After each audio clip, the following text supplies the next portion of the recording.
Hello, everyone, and welcome once again to SPIRITISMx 2020 here on the Sunday, 8th of November, Remembrance Sunday.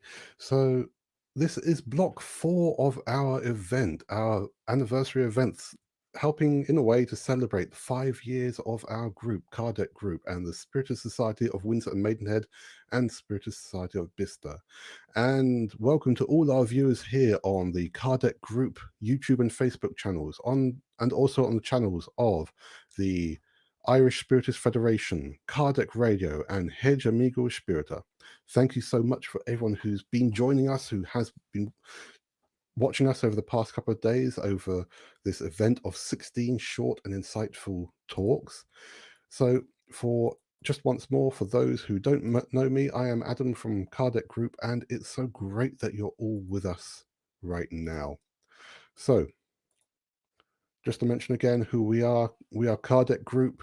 You can find us on Facebook or on Instagram and on YouTube. Our website is www.kardec.org.uk. And, you know, we'd love it if you come and follow us on, and subscribe to us on YouTube as well. We've had a nice number of people subscribing to us over the past 2 days. We're still a new channel, as it were, so, please bring in the subscriptions. We all the videos from this event have been on there already. I took the screenshot just 2 minutes ago, so we can see that some people have been watching through our channel, through other channels as well. And we're so happy that you've all been with us. Now, obviously, today, the block that we are in, we have these 4 wonderful people with us.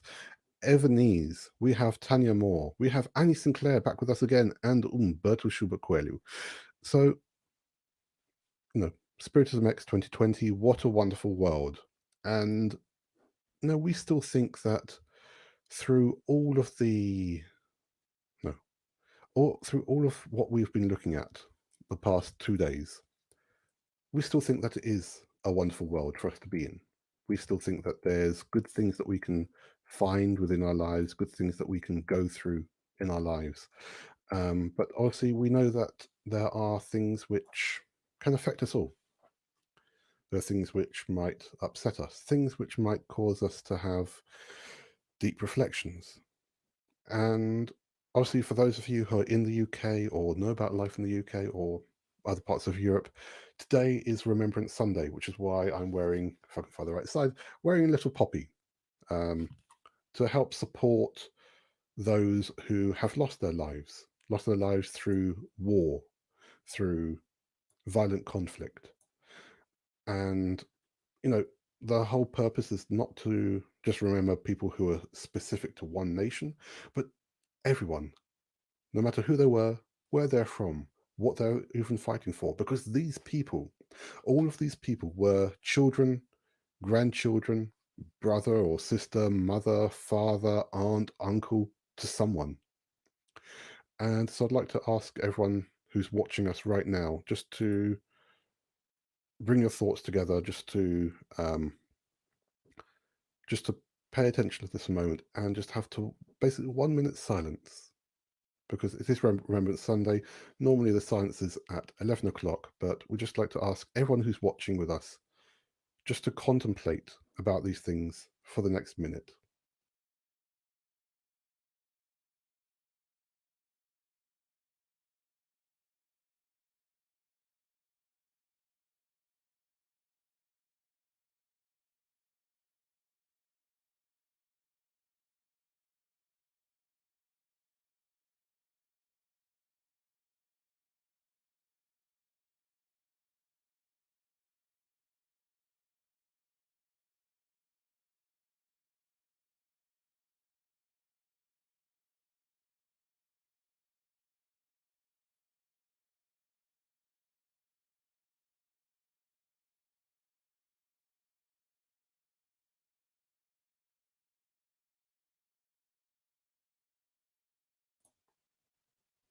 thank you so much. And obviously, there are different events happening around the world where it's important for us to take this moment to reflect, for us to remember how, despite everything that happens, it is still a wonderful world for us to be in. So we have these 4 great talks coming up today. I'm not going to give too much more of an introduction. So we're going to have the 4 talks. We're going to have a bit more music. We will have the Q&A with our wonderful lecturers. The music, again, will be with Deborah Levy, we're so grateful that she was able to provide this music for our event. So thank you very much, Deborah. And of course, we will have the last of our prize draw. In fact, we'll have another 2 names because unfortunately the name we chose earlier, they didn't reply, because it's very important that you actually send a hooray if you win, or if you're one of our Brazilian friends still watching us, digite ganhei, por favor. And we'll obviously talk about our campaign High Five in just a little bit as well. So let's get on with the first talk of this block.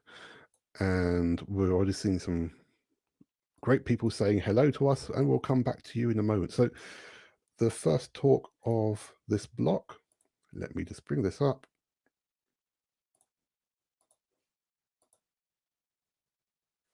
So the first talk today is with Evanise M Zwirtes. So Evanise, for those who don't know her, she is from the Spiritist Psychological Society in London. And she is a transpersonal integral works with transpersonal integral psychotherapy, and she's self-actualization process integrating spirituality. So she's a transpersonal psychologist, psychotherapist, and it's great that she's with us today. And her talk is a positive, proactive approach to family well-being. So let's bring on Evanise. Welcome to everyone. Today's topic, a positive approach to family well-being. Very important topic to reflect about, especially in these times where we find ourselves. We start by reflecting family. What do we understand about family? Perhaps all of us who are listening right now may have a different viewpoint, and that's okay.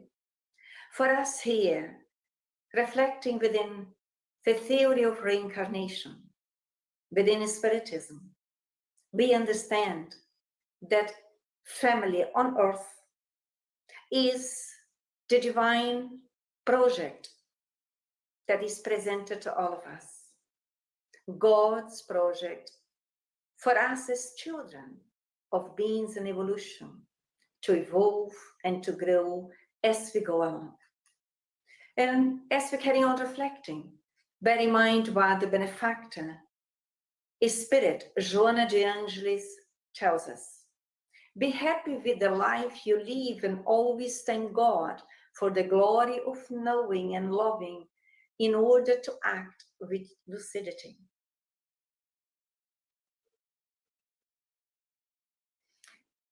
Are we capable of giving thanks for the experiences that we are living in daily existences in our family setting? Sometimes may be quite challenging for all of us. But as we go along and learn, the family is the right environment to promote psychological, emotional, and spiritual health for all of us who are members of a family, always starting within ourselves. Happy here in a sense of comprehending the objective of life, which is our evolution. Understanding also that we are learners who are at the beginning of our learning. It's almost like we could compare ourselves with children. We behave quite often with children and therefore may find challenging moments which we can learn to overcome. As we choose to live our existences our family relationships in a more lucid way. What do we mean by that? Lucid means that we are all immortal beings who have been granted the possibility to be again on earth, the school earth, and also within our family, which is the greatest school of all, on developing our psychological and emotional intelligence, in developing, evolving, and progressing spiritually. Why is that? Because through each challenge which we are facing, if we choose to live in a lucid way, we are learning that the universe is inviting us for us to overcome our own limitations, using our free will in a different way. And as we learn, it's still by the benefactor Joana de Angelis, the Spirit, who is helping humanity to evolve, is telling us that the gospel is the most beautiful poem of hope and consolation that is heard. And at the same time, it is a precious treaty of contemporary psychotherapy to the countless evils that afflict the individual and humanity. The evils here refer to our shortcomings, to our limitations, to our perfections. So the psychotherapy from the gospel means that we choose to engage in a proposal to renew us through love. The illness or the difficulty quite often that we face within our family setting, they are based within the individuals who form that family group, who bring also with them the resources to overcome them, as long as we choose to stimulate the higher potentials within our hearts, within our minds, and choosing to be better people.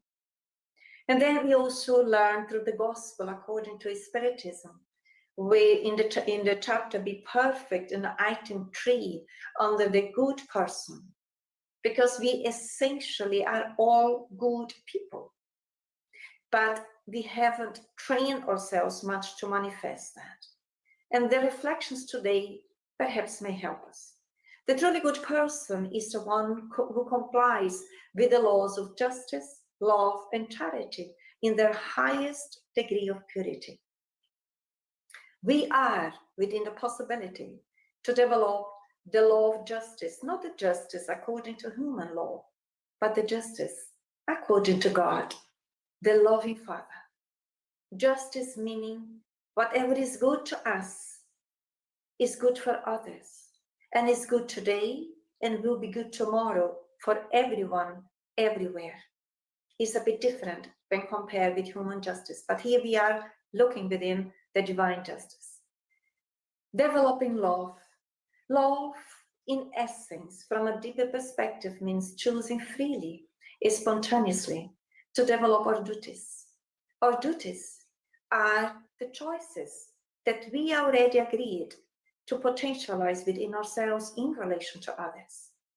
Therefore, learning to be more charitable. And charity here on an ethical perspective, in order to promote well-being on individual level and collective, in the sense today, family, means learning to be more indulgent towards others, to be more benevolent, and to be more forgiving. And when we train this level of charity in relation to us and others, we are the ones who are promoting well-being within us, despite of other family members' responses. And we can also impact our family environment in that positive, proactive way. The good person knows that with God's permission, without God's permission, nothing can happen. Therefore submits itself to all things, to his will. The good person, as more as we develop the divine love within us, the goodness that we already have, and stimulate that, we choose freely from within to resignate ourselves and to obey God's will, knowing that God's will is always helping to promote us towards goodness, towards harmony, towards health and well-being within the individual and the family setting. So as more we learn to be humble, that will favor this proactive interaction with self and others on a daily basis. Good people have faith in the future, reason by which they choose spiritual values above those of temporal nature. As more as we develop goodness within, bear in mind that we have the seeds of goodness. Essentially, we are good people, but we need to stimulate, choose freely to do that. Then we comprehend from a broader perspective that we are all spirits, immortal beings, and we are back to the school earth. And the first society, the first classroom that we face is our family. In order for us to promote us, in order for us to evolve, as our journey of evolution continues, and promote us, develop ourselves in goodness, in the ethical values which are good for us, are good for others, are good for all of us all the time, everywhere where we are. And those values are the universal values called virtues. They know that all vicissitudes of life, all pains and deceptions are trials or atonements, and accept them without murmuring. Once we understand that we are beings in evolution, despite of the transitory temporary positions where we may find ourselves in the family environment, fathers, mothers, children, brothers and sisters, grannies, or whatever, those positions are transitory, but we understand we are immortal beings and we are here now to go through the trials and choose freely to pass them. How do we do that? Observe on our daily basis within the family setting what is challenging to us. Or should we come back to our emotional dimension where we still carry a lot of resistances from the old way of behaving and being in a very selfish way. But our goal or proposal right now for all of us is to develop goodness, altruism, so that we can be of good help towards us and others in the family. So we reduce, in case we have the ability to complain, because we are conscious of those negative limited behaviors which do not suit us and that do not help to promote well-being within the family setting, and choose now to develop positive ways of thinking about us and others. For example, exercising our minds on a daily basis that I am an immortal being. I am part of the universal family, and I choose to be in this corporeal family for me to promote myself. For me, on a daily basis, to choose to be better than I have been on the day before, and so on. What would be the effect of society in family if family ties would relax?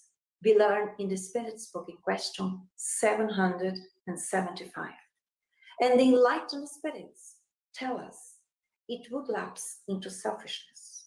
That helps us to understand that family is God's project on earth. Such the importance of the family context. So let's take the opportunity in this short time, which is one existence, as immortal beings, to invest in overcoming the differences that perhaps we still may bring in our emotional dimension, or also in our psychological, which means the mental level. Always bear in mind, we are spirits. We can choose freely because we have the ability of inner freedom to think in a more positive, constructive way. We can choose to be more proactive within my family. Men and women who possess the sentiments of charity and love do good for the sake of goodness without waiting for payment of any kind. They repay evil with good. Positive, proactive approach to family well-being. Where are we? I would invite everyone now to reflect within and to think. When I choose to do A, B, or C in my family environment, I am doing it seeking approval from others, wanted to be applauded, wanted to be recognized, or I am freely choosing to do good because I already understood that doing good for others means doing good for ourselves.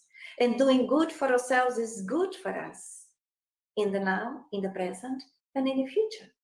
Because remember what we said at the beginning, essentially, we are all beings of goodness. These kind of people encounter satisfaction in the benefits they are able to spread, in the service they are able to render, in the happiness they promote. Their first impulse is always to think of others, then of themselves. Where am I? Are we thinking first of myself and then of other family members? Or are we already in a point where we promoted us to be in a more balanced way? Those who choose to love more from the self level onwards, that is, from the essence of ourselves, are those of us who choose to do good within the family members without any expectation.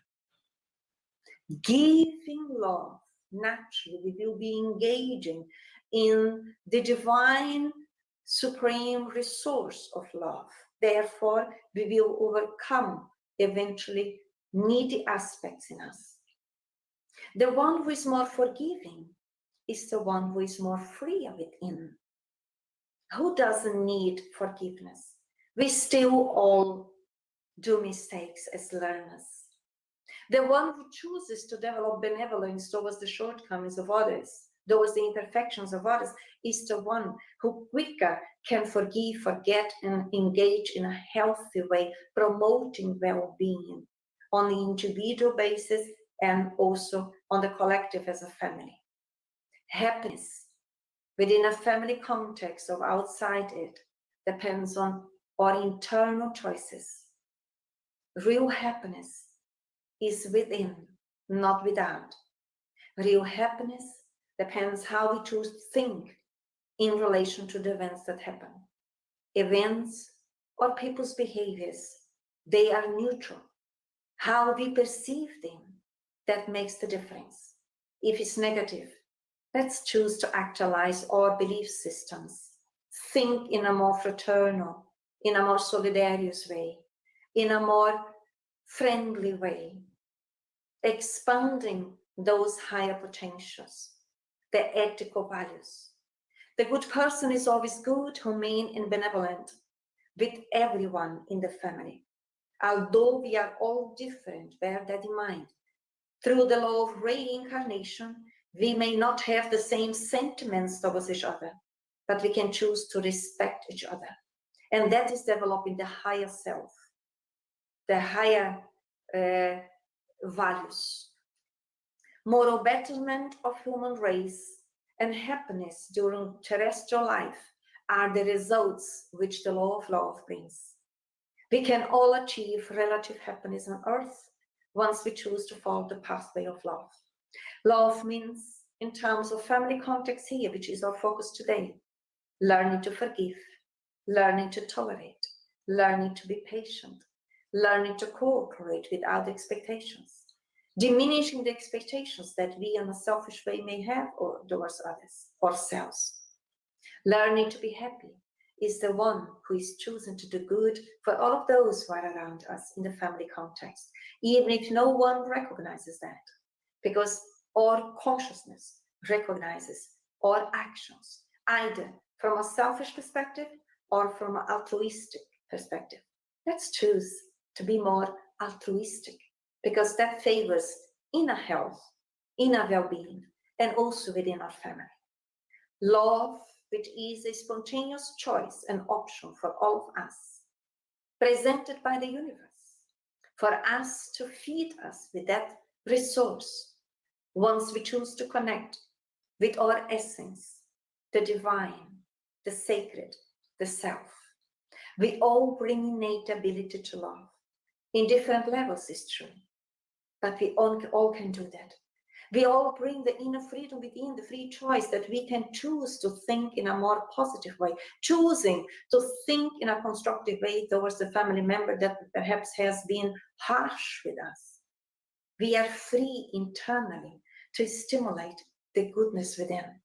And once we do that, we are naturally developing a more positive, proactive environment and also developing well-being is starting within ourselves and sharing that amongst those who live in our family on daily basis. So let's choose this pathway and promote well-being in our families, because that is good for us, that is good for all of those who are with us today and also in the future. Much peace to all.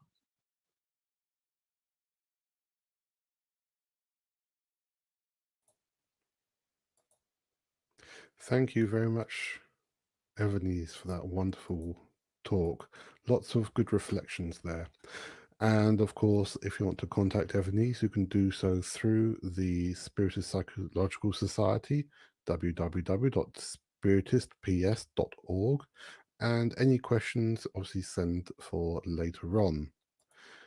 Now, let's go and see who's been saying hello to us. So we have our good friend Fabrizio down in Bournemouth. Anna Paula from France is with us. Elsa Rossi's with us again. We've got various people from here at Kardec Group and our groups, the Spiritist Society of Windsor and Maidenhead and Spiritist Society of Bicester, who are watching with us. Alcino Majest, who was with us previously. If you didn't catch him in his block, go and watch it now. Well, watch it later. Don't watch it now. Watch this one now. We have... Who else do we have with us? We have, let's see, Gustavo Magalhães. Thank you for being with us from Belém in Brazil. We have Helena. Charles Kempf. Thank you for being with us, Charles. Humberto is obviously with us. Maria Silva. Anna Paula's with us. Claudia, Georgia, Marco, Isadora. Abeid Ahmed, who is our winner of one of the bundles yesterday. Thank you for being with us again. We need to contact you to get your address so we can send you this wonderful prize of a bundle of Spiritist books in English. We have Gisara as well. So thank you all for being with us, for saying hello. And again, we're on Kardec Radio, Spiritist Society of Ireland, Hedge Amigo Spirita, and of course, Kardec Group, Facebook and YouTube channels right now. So we're going to go to our second talk of this block, and that will be Tanya Moore.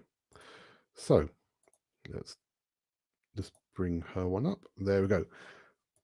So Tanya is from Ireland and is part of the Spiritist Society of Ireland. She works in the non-for-profit sector for an organization that supports individuals with new solutions to social problems. And Tanya has lived overseas for many years and has a love of learning about other cultures, travel, music, nature, and of course, different approaches to spirituality. And Tanya's talk for today is, can we make the world of work wonderful? Maybe very apt for right now. So let's pass you now over to Tanya. Hello. When given this topic, thought it would be interesting to explore, to see how can we make the world of work wonderful? Because for many of us, a major part of our time is spent at work during our lifetime, usually 8 hours a day, several days a week, and often it can be more hours than that.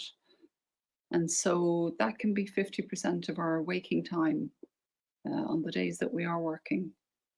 And given how much of our time in a day or indeed in a lifetime that we spend at work and how significant a part of our lives it is, I wanted to explore and see how can we make the world of work a wonderful place to be. And so firstly, I would like to look at exploring this from a Spiritist perspective, looking at the teachings in Spiritism. Secondly, from there, we learn that work is an opportunity to grow and to develop skills. Thirdly, it's an opportunity to help others, to play our part in our communities that we're a part of, particularly when we work selflessly for others. And then fourthly, looking at how we work, which can be very important, because there are those who work in such a positive and cheerful way with such a positive attitude that it generates a great atmosphere at work and generates really healthy, positive energies. people like that are an absolute joy to be around. So just want to look at that and see how can we learn from people like that. Certainly I would love to learn from them so that we can learn to make the world of work a better place. So what perspective can we get on this from Spiritism? In the Spirits book, which is the work compiled by Allan Kardec in the middle of the 19th century, in question 674, he addresses this. And we're told that work is a natural law, it's a law of nature, that we have this impulse, this law effectively pushing us all to work. And in 675, they speak of how every sort of useful occupation is labor. So no, it's not just saying paid work, but any useful occupation. In other words, that would include studies, that would include the arts, it would include those working at home, those caring for loved ones, those working on a voluntary basis. Anything that's useful, a useful way of using our time. Then in question 676, we learn that work is a means of developing our intelligence. They say without work, we would stay in our intellectual infancy. And if our body is too weak for physical work, then we can use our intelligence instead. So, for example, we have an amazing example here of Professor Stephen Hawking, who, the great cosmologist and scientist, who from his mid-20s, early mid-20s, was confined to a wheelchair and yet managed to really advance our thinking on cosmology in particular. So physical ability isn't necessarily a barrier. It can be, but with the right supports, that can help people to participate in a myriad of ways. And there we do still have a lot to learn on how to make work much more accessible for those with different abilities and different needs. But that's another topic for another day. So work serves a very useful purpose. It helps us to develop ourselves, to develop our intelligence. And that intelligence, I would argue, is not just intellectual, but also social, emotional, and psychological as well. Because when we work, generally, we interact with others, with colleagues, customers, patients, if we're in a clinical environment, etc.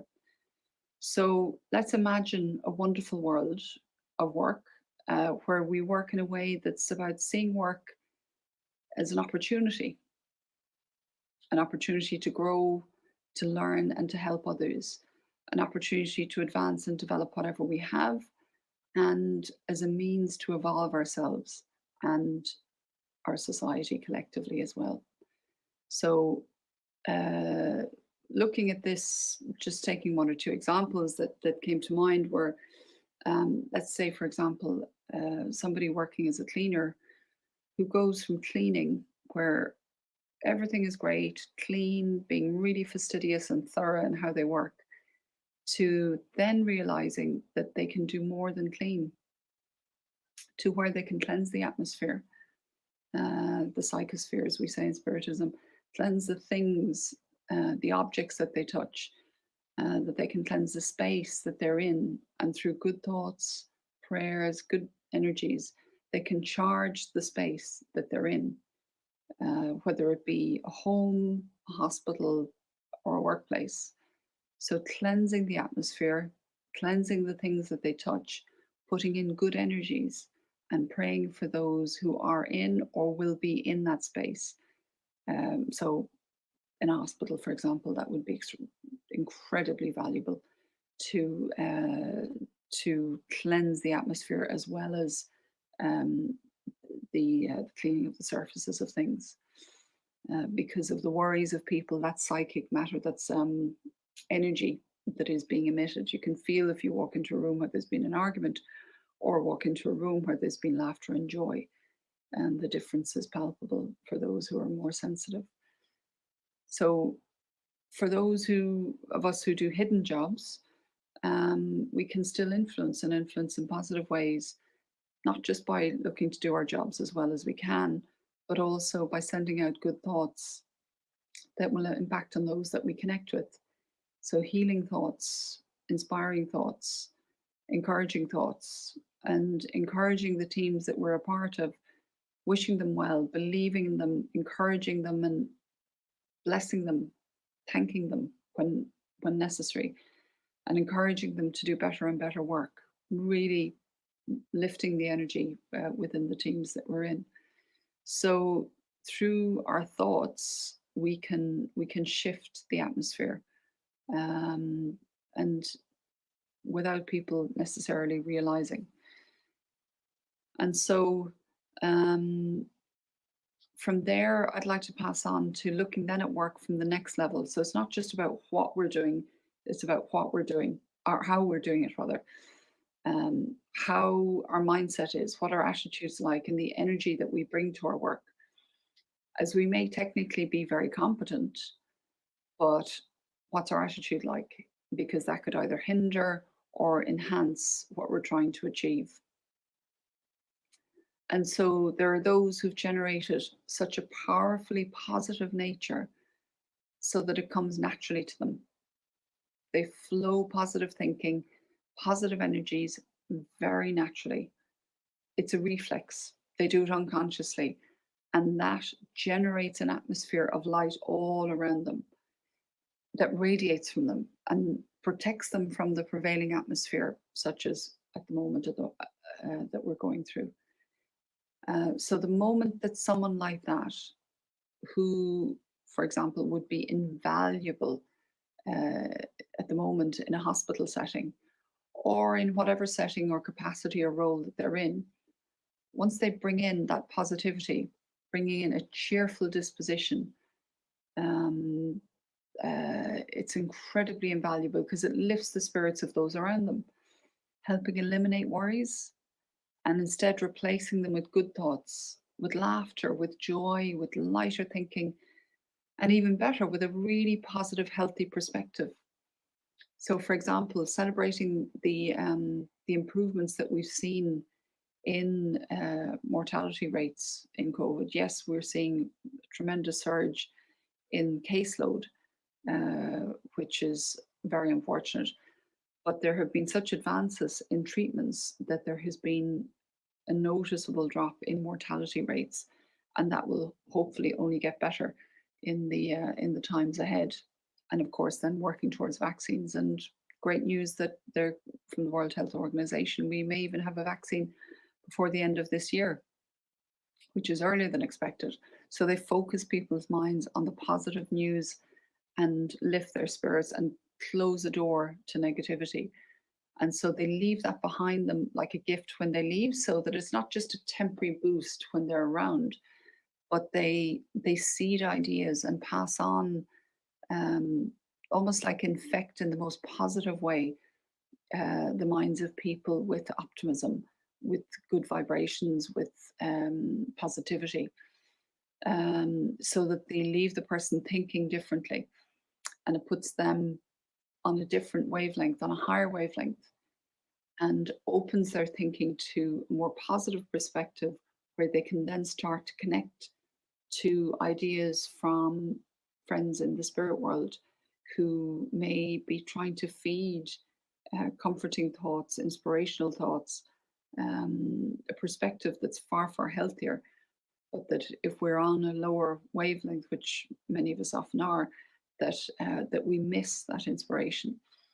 And so people like that who really can lift people's thinking, lift them to a higher frequency, are doing us all a favor. And so there are those who've developed this ability so that it comes naturally to them. And for the rest of us, it's something that is there for us to learn, so that someday it will become natural for us. And so the first step is deciding that we do want to learn it, and I'd be surprised if anybody wouldn't want to. And then setting out, thinking about how to learn, how to develop that positive mindset, so that we can learn to develop it not just for ourselves, but also to generate clusters of positivity, clusters of optimism, so that it's like healthy tissues and cells in a body fighting back against infection, the same that we're fighting back against the prevailing negativity that we can get in the press and the news, in our social interactions, or like healthy cells. Individuals within society are like healthy cells, becoming stronger, becoming lighter, becoming more numerous, as more and more such positive clusters are generated that can then fight back against unhealthy thinking that has been around for quite some time.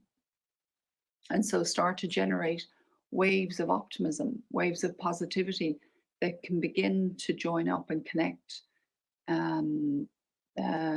with others so that it becomes the norm again.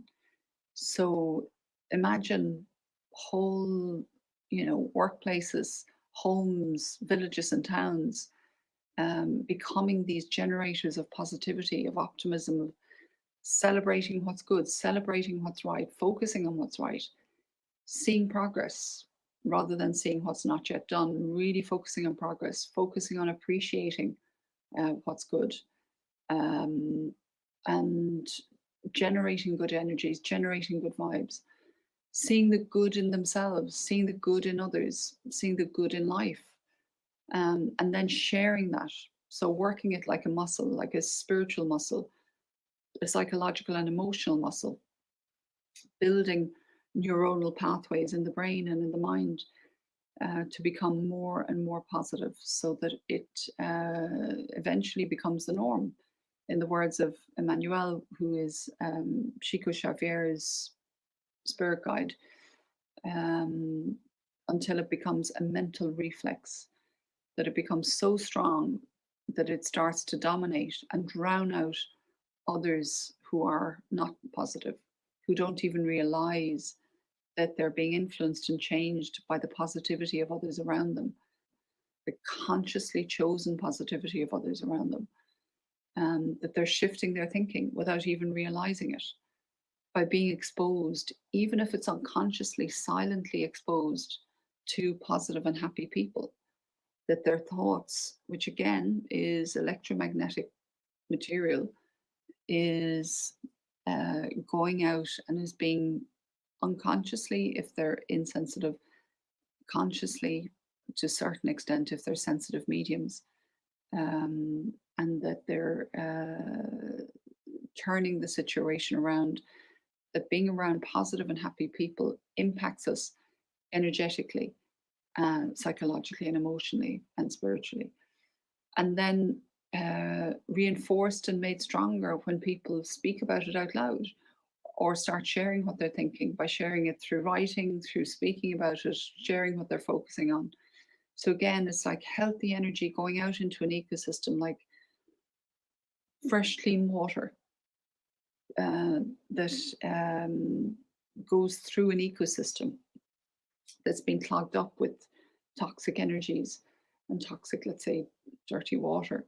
And instead, clean water starts to flow through, regenerating the ecosystem, healing the ecosystem, and allowing it to flourish again. And we saw this in the early months of the lockdown and back in March, where nature, once it was given a break, actually quite quickly started to clear up, the atmosphere over parts of industrialized countries.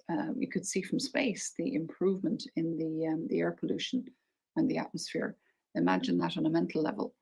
The improvement in the atmosphere, if people start thinking more positively, laughter and joy coming back in through the airwaves, in our conversations, in our homes, in our workplaces, and in the press and the news, that would have an incredible impact.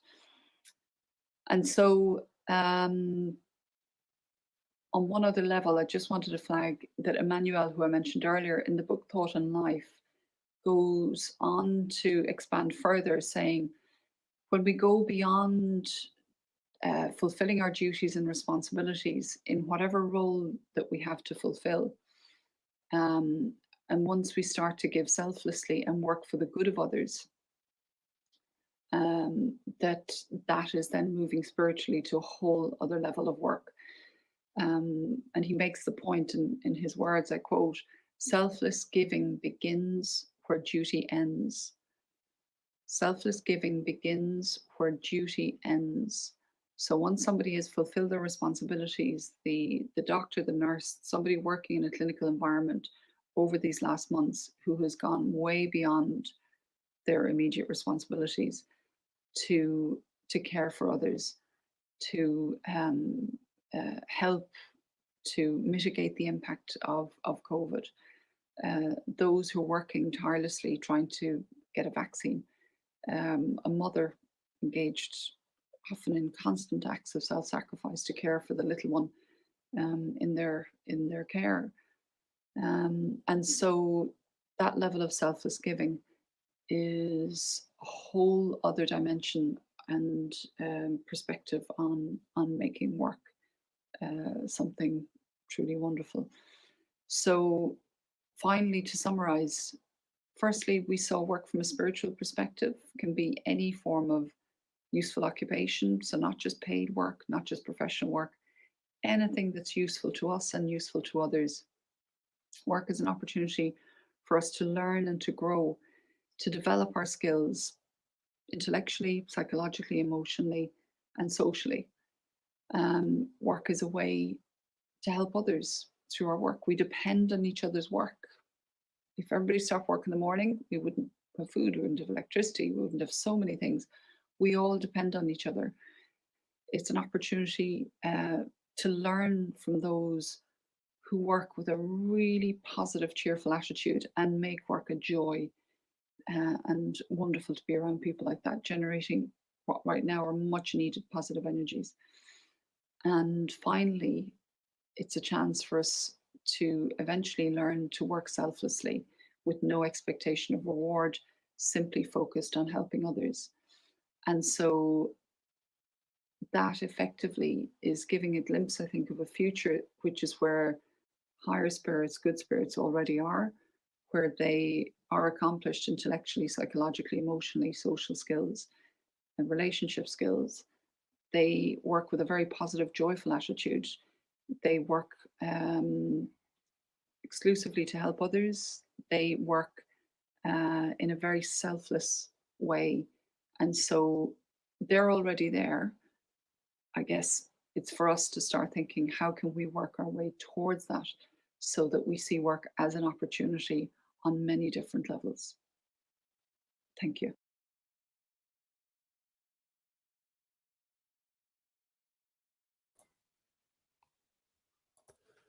Thank you so much, Tanya, for that wonderful and very reflective talk. We've had some great comments come in about that. And of course, if you want to catch up with Tanya, you can catch her via the Spiritist Society of Ireland. And as a general organization to support, she has recommended Médecins Sans Frontières, which is www.msf.org. Very worthwhile cause. So, we are going to look again to see, we've had a few more people joining us on Facebook and YouTube. So let's say hello to Marco, to Pollyanna, to Mariana, to, we have an Annie, we have Roberta, we have Jani. Hello, Jani, over there in Brazil. Thank you for being with us. And of course, Stefan from Ireland, who was with us yesterday. Thank you again for being with us, and thank you for being one of our live stream supporters as well.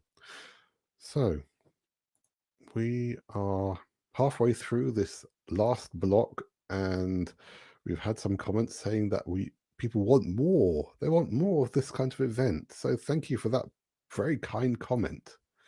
Oh, and Don Sambo is back as well. Thanks for being with us, Don. Right, we want to talk one last time about our fundraising campaign. And for anyone who is able to join us for, oops, sorry, let me share the correct screen, it might help. There we go. And for those who are able to join us in block 3, we talked about this a lot more, because one of the people who runs a group who will directly benefits from this is Florencio Anton. So what is the High Five campaign? Well, here at Kardec Group, we strongly believe that those who can support others should. And here in the UK, in Europe, in other countries, we don't have the same needs and requirements as many other people do. We may still be going through slight crisis here with obviously the pandemic, with the economic repercussions that we go through. But all we're asking for is for you to consider to give just £5 a month to help support people who are even in an even more desperate situation than we might be able to imagine. So, these two wonderful groups in Brazil, Grupo Spiritist, which runs Comunidade Maria de Nazaré, based in Salvador, Brazil, working in the community of Mussurunga, and Instituto Multirão in Curitiba, again in Brazil. Both of these groups work closely in poor communities to help provide them all kinds of support. So Shayla is run by Florencio Anton, who's with us before. He's the mediumistic painter, and obviously he goes around trying to get the funds, and through the mediumistic work that he does to help raise money for his group. And Daniel Rossi, who runs Multirão, is trying to do wonderful things as well to help raise funds for them. And what does this money go to? It helps them with these poor communities to give them basic things such as educational care, social care, professional care, housing. And by housing, we mean sometimes literally going and building homes for these people. And healthcare as well. And so, during this pandemic, for them, they've had fewer and fewer people helping them out, because most of the time it's people in Brazil who are helping them. But here in Europe, I think we can help them even more. So that's why we're asking for just £5, because that's all it takes. £5. And why do we call it the High Five Project? Because, well, once you give and see where this goes, you want a high five, because it's such great work. And of course, it's so easy to donate. Just go to www.kardec.org.uk/high five. You can see all the way to donate to us, to the High Five campaign, even via PayPal, like it's showing here. And it's so easy. You choose the amount, but this is the difficult bit. Make it a monthly donation. And then click donate. And that's all it is. It's £5 only, the same price as a coffee and a sandwich, or not even that nowadays. And we're not talking about much. We're not asking for you for £20, £50, £100 per month. If you really want to, that would be wonderful. But just £5, that's all it takes. And we have to say right now, thank you to everyone who has donated yesterday and today to this cause, to the High Five campaign. And just to make it clear that if you give a donation and make sure it's donated to the High Five campaign, 100% of that goes directly to these two groups. It's split 50-50. And we had Florencio with us just earlier, and he was telling us how thankful he is for receiving this support from us, from people in Europe, from everyone who's wanted to help. And we think that it's really worthwhile to try to get behind them to help them. So, cost of a sandwich, cost of a coffee, once a month, that's all. Please do consider it. And of course, there are other good groups other worthwhile causes out there, but these are the ones that we as a group are currently supporting. Now, we're now going to go to our third talk of this block. We've just had a message here from someone watching in Portuguese, watching and expecting things in Portuguese. Unfortunately, this block is in English. We can try to see if we can help to maybe translate all these talks to Portuguese another time. What do you think? I'm just looking backstage to see if my backstage support agrees with me. Potentially, yes. So let me just make that announcement in Portuguese.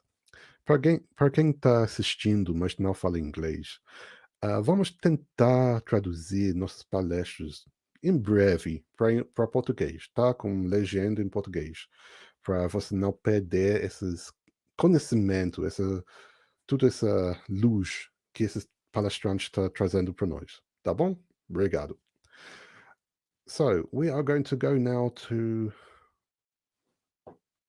where are we going now? We're going to this one. We are now going to go to Annie Sinclair. So let me just bring the slide up. Here we go. So we're now going to have a talk from Annie Sinclair. So Annie has been studying Spiritism for many years. She used to go to the Allan Kardec study group run by our dearest Janet Duncan, and then later started up the Family Spiritist Study Group, which they carry on with their meetings even today. Annie has led various studies and given lectures, worked as a medium, helped with translation as well, and also acts as an interpreter for our very dear friend Givaldo Franco for whenever he's over here in the UK, in Europe, needing translation to English. And of course, Annie was helping us very graciously in Block 3 as well, with the interpretation there as well. So let's now bring on Annie for her talk, which is Mediumship, a perspective from the other side of life. The topic that I was given was Mediumship, a perspective from the other side of life. So this is a really interesting topic, and to think about what is the other side of life. So we know that for sure our bodies at some point will cease to function properly, and we will die. Our bodies will die. But we will carry on. The person who we are will carry on. And we will carry on into what we call the next life, or the next episode of existence. And if we think about throughout history, through all the phases of humanity, there's always been some kind of belief about what happens after we die, and about the possibility of communicating with those who have passed on. I still, to this day, am quite surprised to find people that come up to me and say, well, we don't know what happens because nobody's actually come back to tell us. I disagree. I think thousands of people have come back to tell us. They come back to tell us through mediumship, through using the faculties of people who are still in the physical realm, to be able to communicate with us, to be able to tell us what happens on the other side and how life is. So if we think about it a little bit, a medium is an intermediary. And Allan Kardec, in the Medium's book, in chapter 14, he says that all of us incarnates, all of us human beings here, have some level of mediumship. It's very rare that somebody has no mediumship, because it's something inherent to humanity. So it's a sensitivity, a possibility of perceiving, of sensing, of being impressed by spirits who are in another dimension. When I talk about spirits, I mean the human beings who've left their physical body here and have moved on to the next phase. So all of us, to some degree, will be affected by the presence of the spirits, by their thoughts, by their emotions. But for some people, that sensitivity is more pronounced. And quite often then we call those people mediums. But do remember that the first thing is that we are all mediums to some point. And that's really important, because what is thinking about mediumship, and one of the things that really interested me when I was reading the book Heaven and Hell, which I will talk a little bit more about it, but the second part of the book is all communications from the spirits, just published just as they came. Most of them are spontaneous, and so the spirit will present and write a message. and it says, why did you call me? And the person will say, well, I didn't call you. I said, yes, you did. You called me through your thoughts. So when we think, for those who are in the spiritual world, it is like if we were speaking out loud. And so in that way, we start to think that we need to be thinking about what do we think, because they can hear it on the other side, if you like.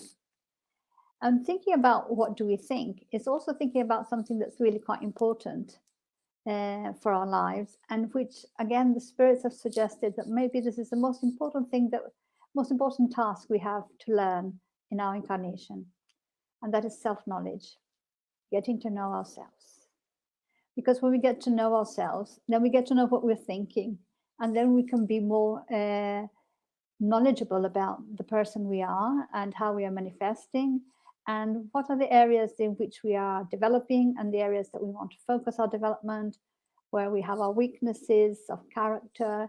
And by being able to know ourselves, we are able then to work on the things that perhaps are still requiring more development at this point.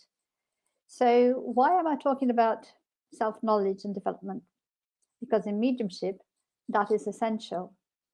In order for you to be able to perceive the presence of others, especially if it's done in a subtle way, you need to know who you are, so that you know that that is coming from others, you know. Because they're not, so sometimes you say, well, that thought came to me, but I would never have had that thought. Well, are you sure? Are you sure it's not coming from you, from a deeper level of repressed emotions or something other that you're not wanting to manifest? So mediumship requires us to commit to self-knowledge as well, because that will help to keep us safe. So if we're thinking about mediumship, a lot of people will feel afraid of it. And lots of the religions of the past, Christian religions, even Moses, prohibited the communication with the dead. There was a lot about the dangers of mediumship. And I would say that mediumship is a natural phenomenon like many others. And in the same way that electricity is excellent if you know how to work with it, but it can really cause you injury if you don't know what you're doing. And the same way with fire, if you know what you're doing, you can get it to work for you. But if you don't know what you're doing, you can burn yourself, you can cause a disaster. So mediumship is the same. Mediumship is neutral, but you can use it for, depending on your intentions. So how to use it, understand the laws that govern it, are absolutely crucial in order for you to work with mediumship in a safe way, having understanding of what it's about. I don't think I have come across this. If anybody has, please let me know. A book that is more comprehensive about the laws, the natural laws around mediumship than the Medium's book. The Medium's book is one of the books that Allan Kardec collated and helped to write with the help of many, many mediums from many places around the world, in which the spirits came. This was in the 19th century. They came and they brought us so much knowledge and discovery about things in the spiritual world. And so they came and they told us lots of things about how we can communicate safely with the spiritual world. What are the pitfalls? What are the difficulties? What do we need to know? What are our preconceptions that might get in the way? And I think that anybody who is at all interested in working mediumship must really sort of have knowledge of this book and all the information that is there, because it's really, really useful. And it's just almost like an encyclopedia of mediumship. So what is the purpose of mediumship in our lives? So we say, well, if we can perceive or communicate with the spiritual world, what can we learn from it? One of the things that we quite often say, want to know, how is the process of death? So I was mentioning before this book, and I think it's a fabulous book to really sort of study, and sometimes it is less studied and discussed, which is Heaven and Hell by Allan Kardec. So the first half of the book is talks about our history of what we think happens after we die, throughout our evolution, what the spirits tell us, how the process of detaching from our body and awakening in the spiritual world happens.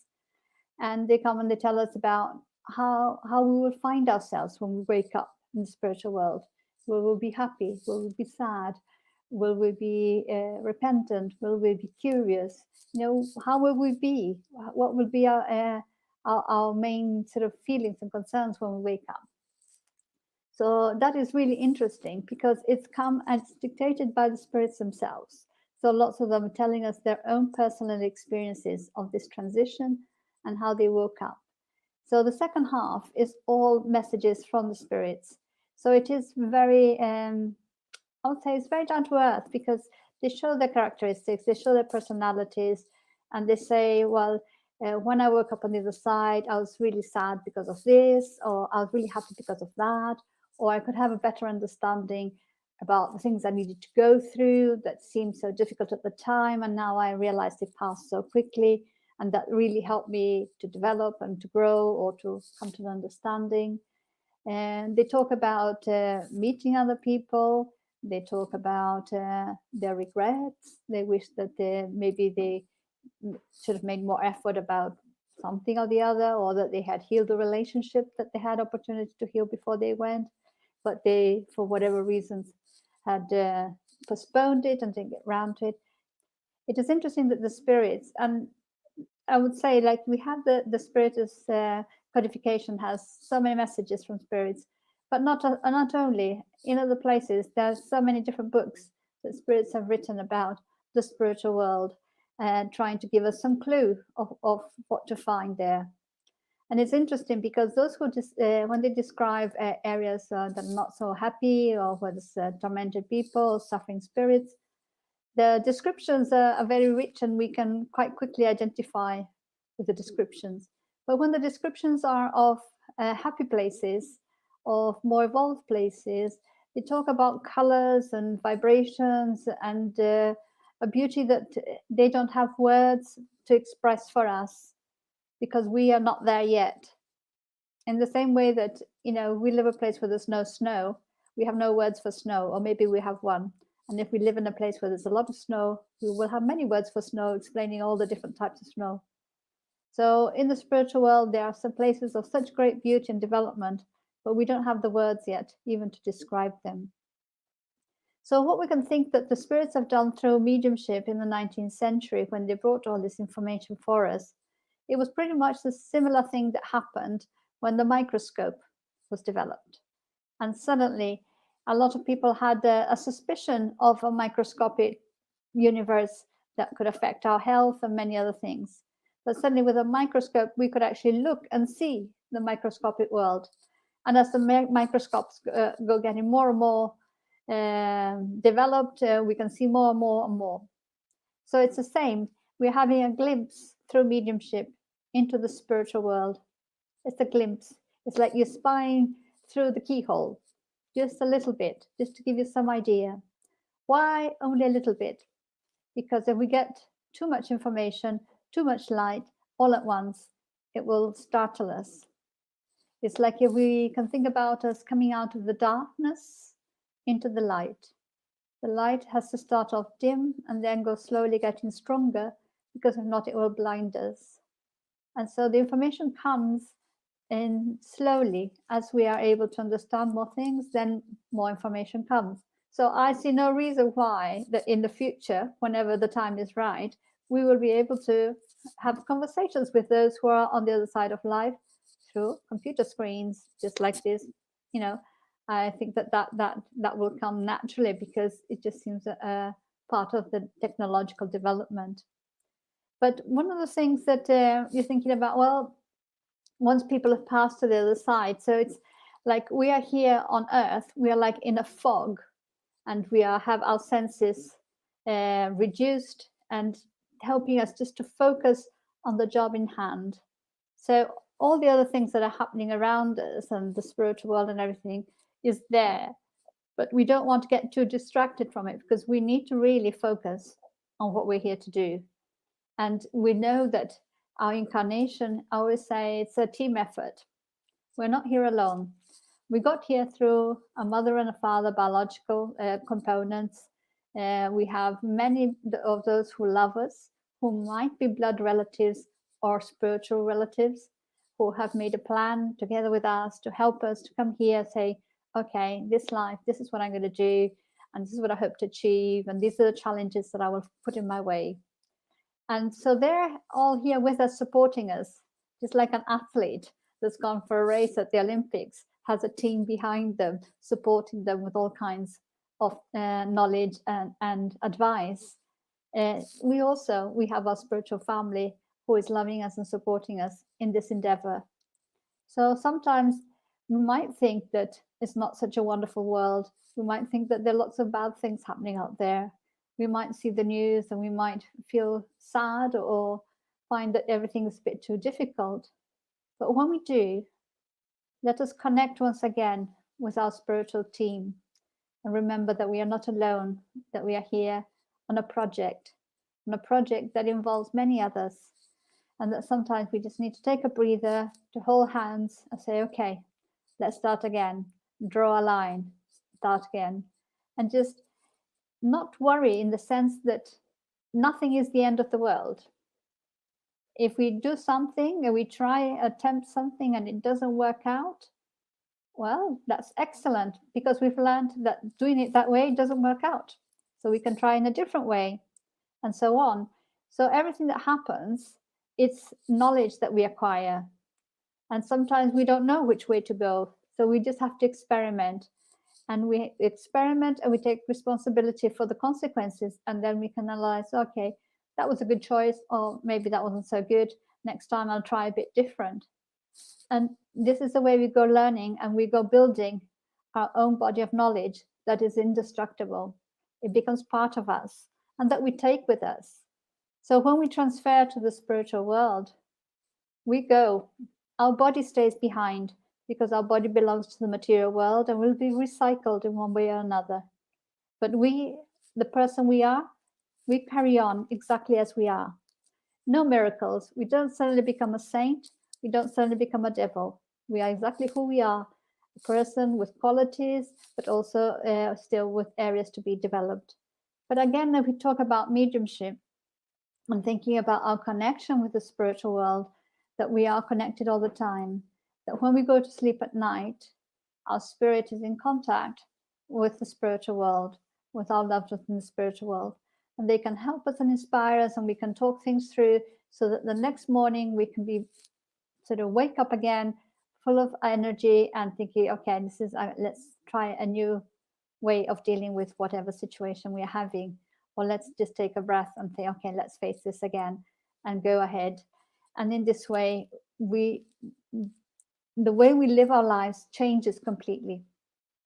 So mediumship is in our lives, and the more we develop our sensitivity to our benefactors, to our guardian angel who are around us, if we pray to them, we will receive an answer.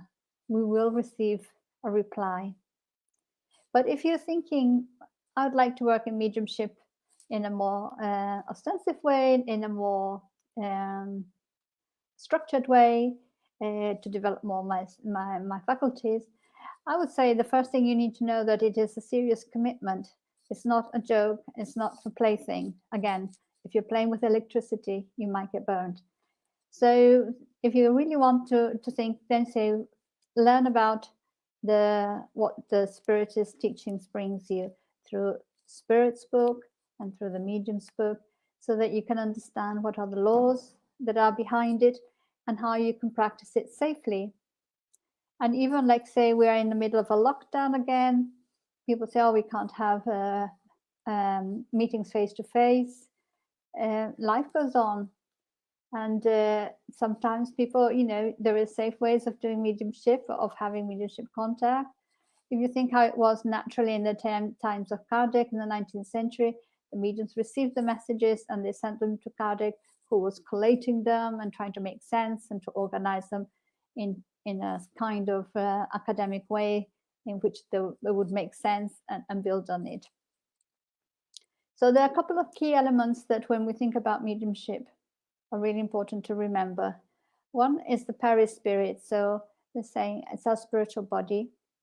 So we have our physical body, we're familiar with it, we look in the mirror, we see it, we touch it every day. But when we detach from our physical body, we have with us always our spiritual body, which is almost like a copy of our physical body. And they affect each other backwards and forwards. And it is through the perispirit, which might feel maybe we could describe as an energy body, but it is a real body. It's not like a figment of imagination. It is something quite concrete. It's semi-material. It makes it possible for the spirit to be able to have an incarnation to manipulate our physical body. So mediumship is happening through that energy field. And so when we're thinking about, that's a really important element to consider about mediumship. And the other thing to consider about mediumship is what I mentioned before, is self-knowledge.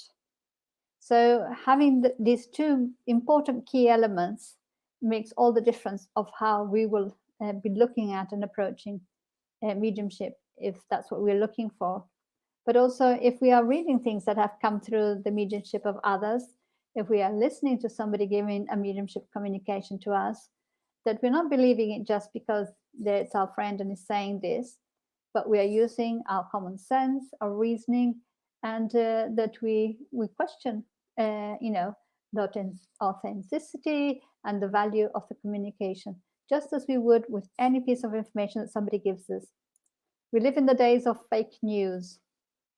So fake news has always existed, and in the past, many times spirits will come and give you fake news. Why not? Because they're people, just like people nowadays do give fake news on the internet. So it's just using our common sense about what it is we're hearing and why we're hearing it. So my time is coming up to an end now.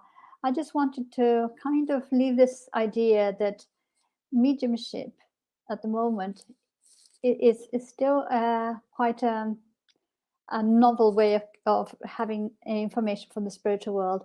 Although for 150 years it's been coming with a wide volume, if you like, a great volume of information that has come to all countries, to all peoples, to all different types of mediumship, in which they're saying, look, we want you to know about this, the next existence after this one, what to expect, so that you can prepare better, so that you can be in a good place when you transition, that you can be ready for it, and also so that you don't lose focus on what the value of this incarnation. Sometimes people can become fascinated by the spiritual world and want to move over there sooner rather than later because this life is horrible. No, this life is wonderful. This life is wonderful, even if it has very difficult trials, because it's helping to move us towards the light. We are like a stone that is being chiseled face by face, little by little, into becoming this brilliant diamond. And in order for that to happen, we have to have all the experiences that will allow this, so that we can develop and grow into a spirit of light that is our destiny.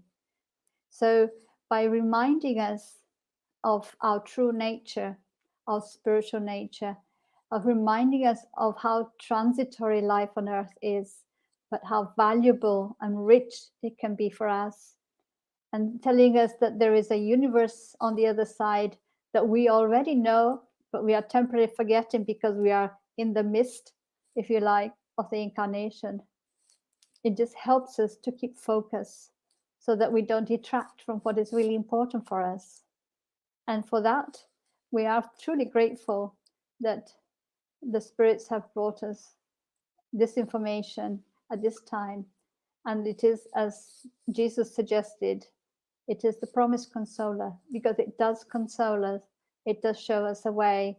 It does put a different perspective on our lives, and it can help us to live more fulfilling lives while we're here. So I'll be happy to answer questions later if anybody has any questions, but I just wanted to put it out there. Do not be afraid of mediumship. It is part of humanity.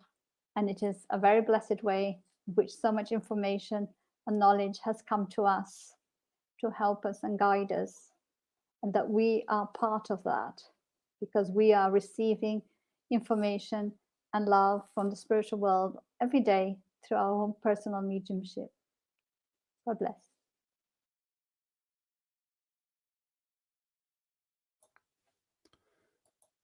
Thank you so much, Annie, for that wonderful talk about mediumship. Of course, you can contact Annie through the family group in London. And of course, mediumship, absolutely right. Is not something for us to just play around with. We need to understand it. It's something we need to learn about. Allan Kardec dedicated so much of his time to investigate everything related to this from a scientific and philosophical perspective, investigating a way to write it down, to see what's the best thing to do, what are good things to avoid as well. So we have all this wonderful work from Kardec, the Spirits book, the Medium's book, the Gospel according to Spiritism, Heaven and Hell, and Genesis, these 5 important books that he left as a legacy for us. And we should dedicate our time to studying them properly. If we want to apply any of the work to our daily lives, if we want to apply any of it to investigating mediumship, to see if it is something that we are suited with. And of course, we have so many Spiritist societies connected to us right now, many groups online with us right now. And all these groups are here to support, to help instruct, to guide, and it's only together in partnership that we can progress fully if that's a path we want to go down. So we're now coming up to the very last talk of our event. So we're going to bring on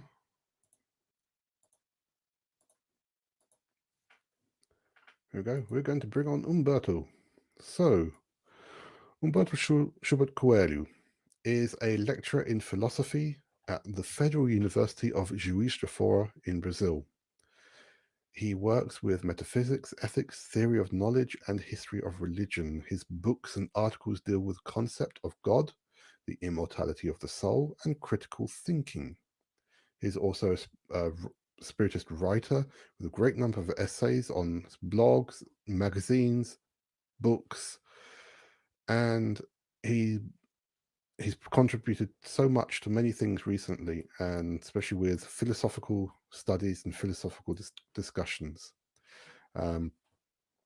He also was one of the first to translate the book Education of the Human Race by G.E. Lissings from German to Portuguese, and this book is considered one of the most influential books in the development of rational theology and our contemporary understanding of spirituality. And it's a great pleasure to have Humberto with us today, as with everyone else. So if you have any questions for Humberto, for Annie, for Evanise, for Tanya, please send them now via the chat. Send a hello as well if you're watching with us, and we'll try to get them to them later. But for now, let's go over to Mr. Humberto. Hi, it's a great pleasure to be with you in this event. I will briefly present you my text that I prepared for you, and after that we can move to questions or chat a little bit. My purpose in this presentation is not to argue for the immortality of the soul, to prove that reality is more than matter, that human life is more than the animal life, is one of the greatest contributions we could possibly offer to humanity. But it is not sufficient to acquire strong conviction in the spiritual dimension of life. It is necessary to live according to it, to develop the life of a spirit evolving in the direction of a greater life in communion with the absolute spirit. That's the task. We have now evidence from the scientific research on parapsychology and spirituality that suggests It may be not definitive, but it suggests the survival of our consciousness to bodily death. Parapsychology, that for many is still a controversial field, is rarely discredited by serious researchers that dedicated time to disprove its results. Spirituality and health, on its turn, is one of the fastest growing research areas in the field of the health sciences. If we consider only the phenomenon of near-death experiences, which occur in all countries and has been registered by dozens of thousands of cases, empirical data seems to be now inviting us to review our basic concepts about nature. We also always had support from the greatest philosophers for this idea. Plato, Aristotle, Aquinas, Descartes, Leibniz, Kant, William James, or Kurt Gödel, and many other great thinkers offered arguments for the immortality of the soul, not from a religious perspective, but as a purely rational investigation of the matter. Today, however, we would like to move from the conviction that these arguments and evidence provide, and even faith could possibly provide to some, to the consequences of being assured about the immortality of the soul. These consequences are ethical and existential. That is to say, our behavior changes and our inner state of life changes in the face of this shift of consciousness. For being persuaded that we are immortal offers a strong defense against the temptations, the troubles of life, vices, and all of this are actually boosted by the presupposition of a purely and exclusive physical and material existence. Socrates, 25 centuries ago, observed that moral relativism and irrationalism would lead society to its doom, to its complete fragmentation. Since then, philosophers, saints, spiritual leaders, and masters have always addressed the issue of moral relativism as a great concern. Moral relativism is a consequence of metaphysical and practical ignorance about the world, about how life works. When we lack a strong philosophical view, and that is a metaphysical view, we cannot distinguish ethics from the rule of strength, power, and wealth. Relativism is ultimately the ethics of strength, for it denies the existence of reliable, universal moral rules and standards. Philosophers and spiritual leaders always observed that moral universal rules are directly related to stability. Even when these philosophers were materialists, they recognized that while our physical lives may be too short and transitory, universal moral rules have to remain valid before and after our carnal lives. It is logical, therefore, to connect atemporal permanent moral rules to our parallel expectation of conserving our lives and consciousness after the grave. Zoroaster, Egyptian Book of the Dead, ancestor worship in all cultures, as in China, for example. The idea of rebirth among the Yoruba people in West Africa, and the idea of karma in India all show how ancient the concept of reward and punishment is. You can translate the old concept of reward and punishment as a new version of the concept of responsibility. Of course, if life is to end after the death of the body, virtuous people with hard, miserable lives, and evil people with comfortable, privileged lives prove that evil wins in the end and is worth. As the Apostle Paul observed in his own terms, if there is no resurrection, no afterlife, men should rather eat and drink and have fun, for tomorrow we will die.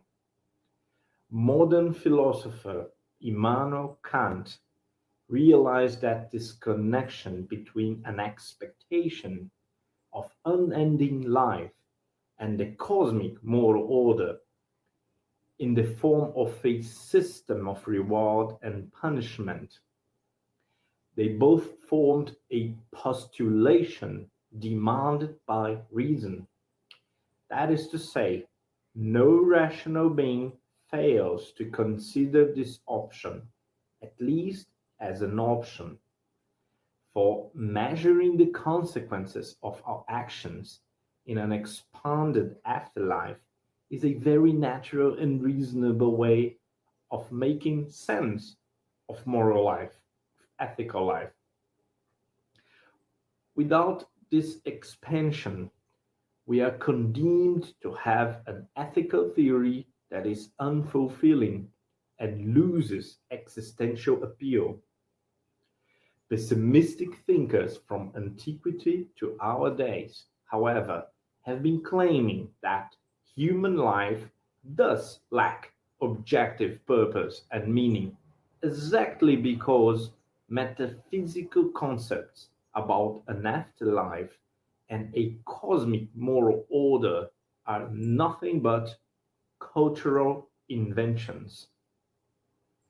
Pessimistic thinkers such as Friedrich Nietzsche, not much more than 1 century ago, correctly concluded that if moral order does not exist, if souls are not immortal and we have to live in the horizon of this carnal life, it is pointless to hold moral doctrines and respect moral rules, which are nothing more than artificial abstractions. They have to be invented, and therefore they have to be relative.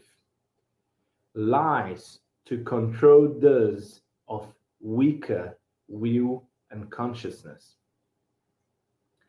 Allan Kardec, the philosopher that founded a new way to interpret religion on the light of scientifically scrutinized spiritual phenomena in the mid of 19th century, argued that materialism was among the philosophical attitudes the most detrimental to our well-being and morality.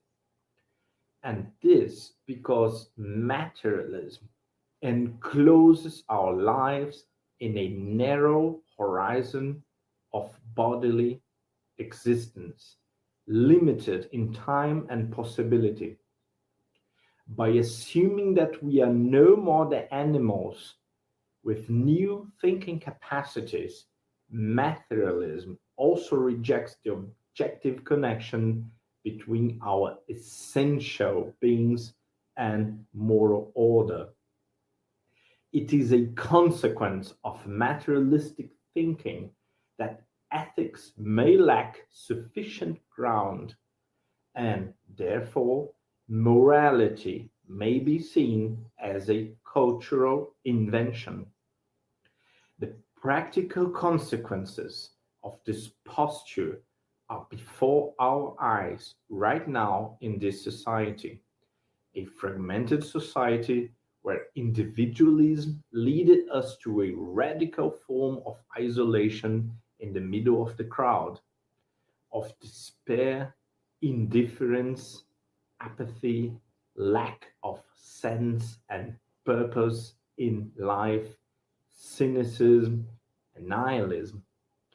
Pains all too familiar to everyone in these days. We should not underestimate the anguish and existential indifference produced by nihilism and relativism. It certainly influenced a way of life in which immediate results are the only goals for many, and it weakened our mental capacities to deal with failure and frustration. Mental resilience, since the ancient cultures in China or Greece, in India or the Americas, was associated with the mastery of the soul over the body. Only the concept of a mind and a soul that governs the body can we prepare ourselves to resist physical pain, psychological struggle, and moral suffering. On the positive side of the coin, we have plenty of examples of persons that were heroes and saints. All of them mastered their circumstances or adapted to it with dignity. All of them mastered their circumstances. And there was never a hero or a saint that submitted him or herself to the accident of material life. Even materialists, in theory, can only be great people when they are spiritualists in practice. That is relevant to repeat too.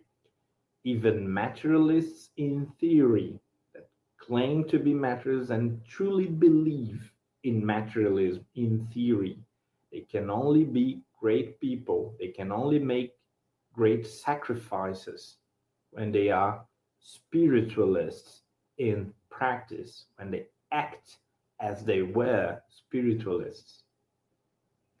For being a spiritualist means, according to Allan Kardec, and also Allan Kardec works, to submit, to domesticate or tame, and to overcome matter. Taming the passions that would otherwise submit us to matter.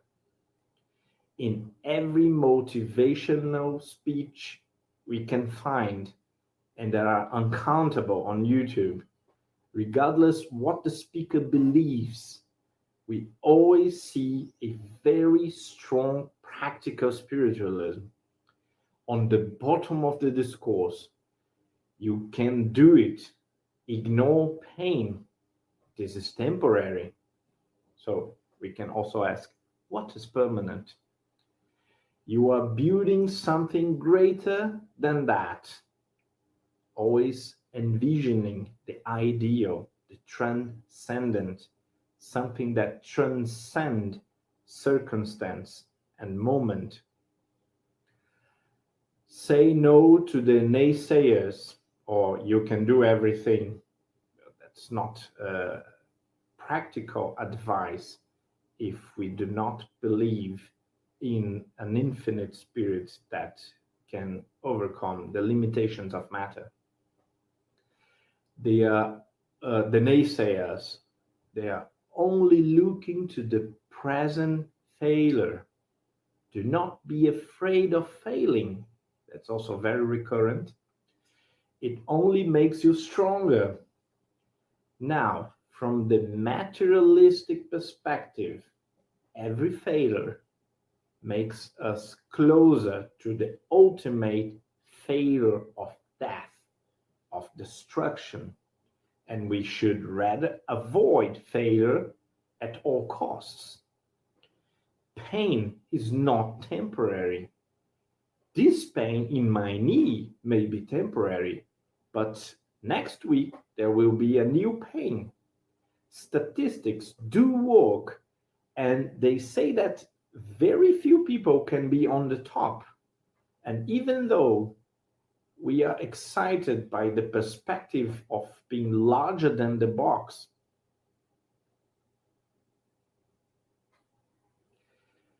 everything in us wants and struggles to be a spirit that takes control of its destiny. Everything in us wants to be more than this aging, dying body. And that is what makes every one of us a spiritualist. Thank you very much.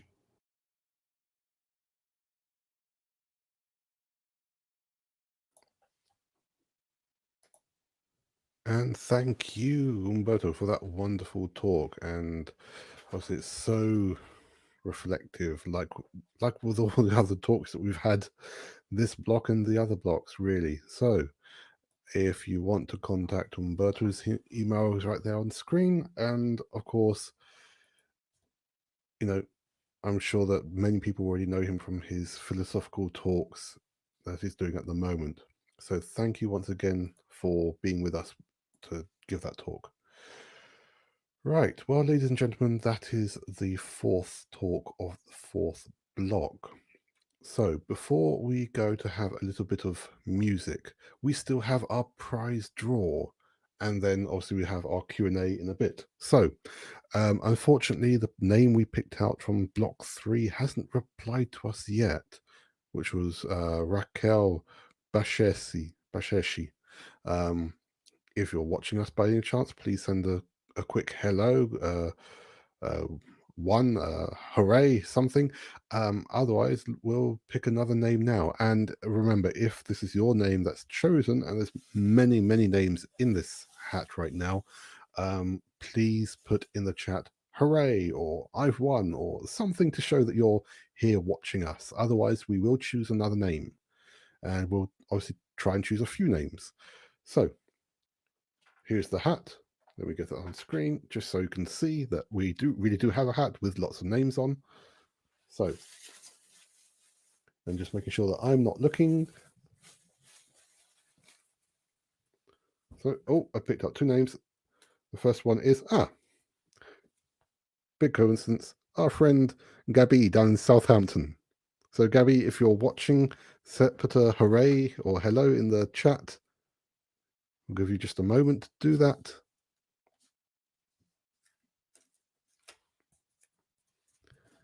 We definitely hope that she's watching, but we'll put another name at the moment. So that's friend Gabby down from Southampton. Let's choose another name just quickly, because we have 4 packs of books to give out as prizes. So another name.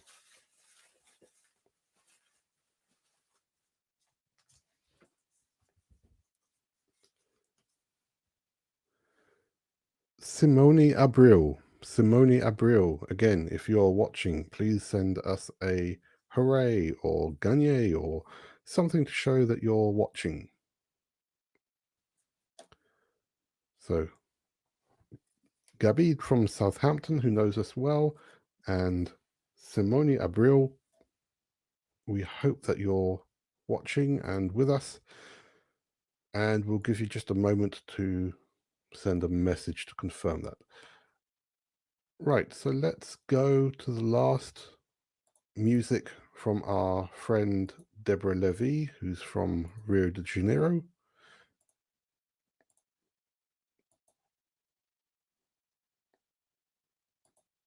There we go. So Deborah Levy, again, is a composer and pianist who's worked in many styles of music with many bands. She was part of the groups Linha 176 and Celebrare in Rio de Janeiro, and she works with classical and jazz and various other forms. And you can follow her on YouTube, Instagram, Spotify, and Facebook. So, and the last bit of music that she's bringing to us now is called Back to Life. So let's go to Back to Life with Deborah Levy.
Thank you so much, Deborah.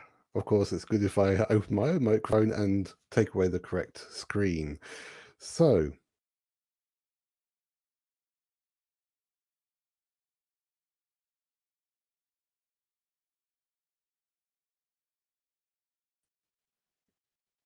I do apologize about that small technical difficulty. That kind of thing does happen, and obviously right at the last minute.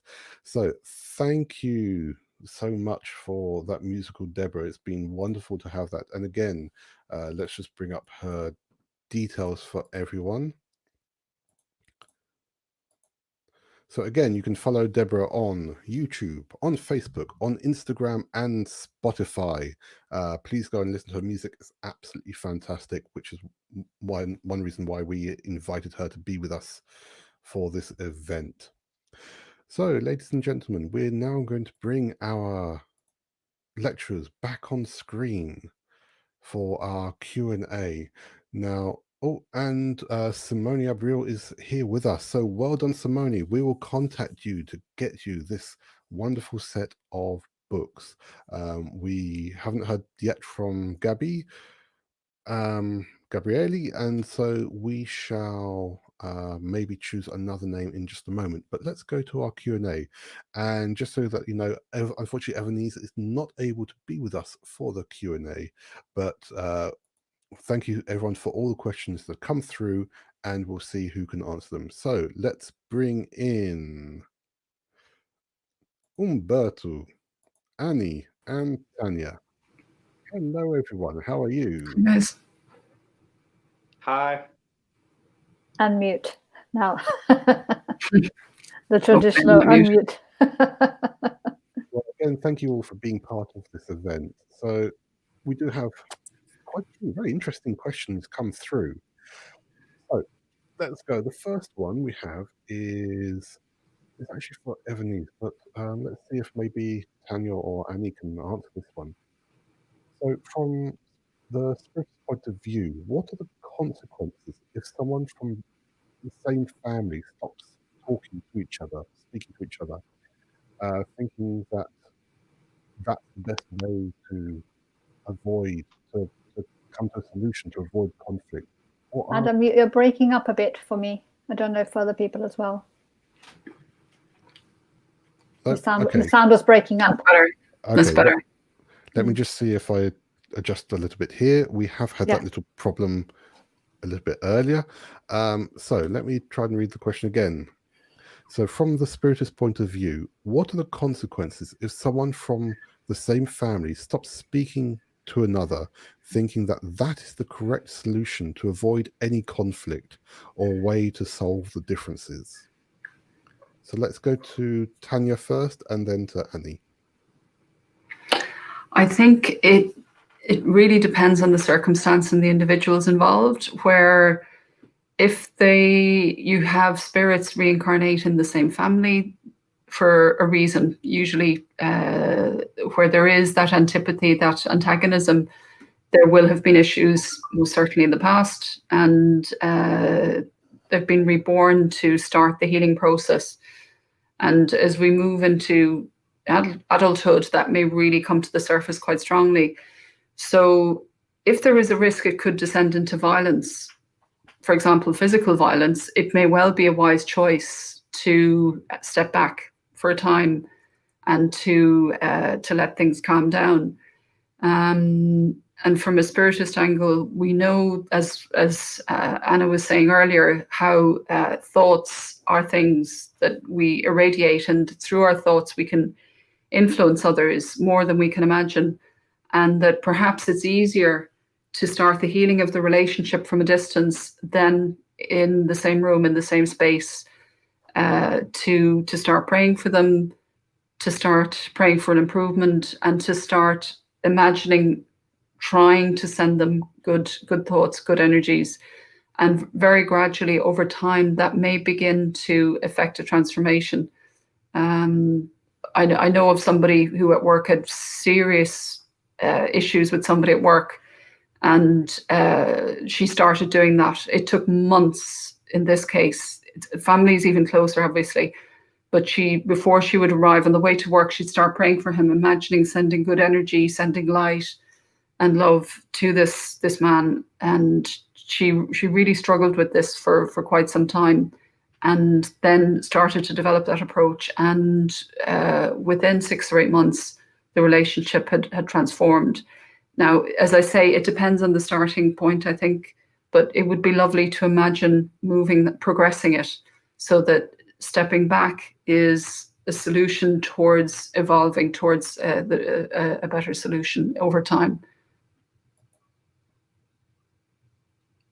Okay. Anna, do you want to add? Yeah, no, I agree 100% with what you're saying, Tanya. It's very difficult, to give opinions on the situations of others.